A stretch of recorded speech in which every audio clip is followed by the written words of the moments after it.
23 लाख के करीब हिंदू बाहर हो गए नागरिकता से। कौन से हिंदू रे? जिनके 5000 पीढ़ियों से मनुस्मृति के चलते पढ़ने नहीं दिया। कौन से हिंदू रे?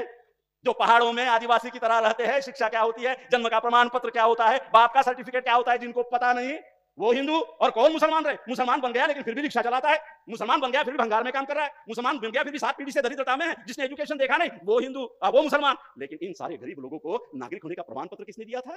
डॉक्टर बाबा साहब अम्बेडकर जी के संविधान ने दिया था। जब 1947 में देश आजाद होता है, तब इस देश में रहने वाला 6 महीने पहले से रहने वाला और पैदा होने वाला नागरिक है। जब रास्ते पे आई जनता, तब इनको पता चला कि संविधान सीधा बदले नहीं जाता। संविधान बदलने के 3 तरीके। एक, डायरेक्ट बहुमत के भरोसे पे संसद में ये बिल लाया और लोग रास्ते पर आए तो पता चला कि इतना आसान नहीं है बदलना, लोग रास्ते पर आ गए, छोड़ दिया। अब संविधान बदलने का दूसरा तरीका कि संविधान के किसी भी ढांचे को हाथ मत लगाओ, लोगों को पता ही मत चलने दो कि हम संविधान को हाथ लगा रहे। नहीं नहीं नहीं नहीं नहीं, संविधान तो हमारे लिए परमेश्वर से भी ज्यादा पवित्र है, हम संविधान में कुछ भी बदलाव नहीं करेंगे। ये गारंटी लगातार देते रहो और क्या करो, जो हमें चाहिए वो आर्टिकल संविधान में डालते रहो।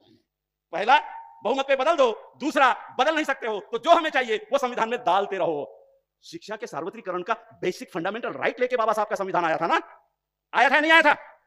और बाबा साहब ने 10 साल का पीरियड आंक दिया था और कहा था कि 10 साल में इस देश में शिक्षा का सार्वत्रिकरण हो जाना चाहिए। मंत्री हो, पूंजीपति हो, राष्ट्रपति का आदमी हो या मुख्यमंत्री का बेटा हो, सब एक ही स्कूल में पढ़ेंगे और एक ही सिलेबस में पढ़ेंगे। ये होता है शिक्षा का सार्वत्रिकीकरण और ये 10 साल में होना चाहिए, ये बाबा साहब ने कह दिया था। उसका कारण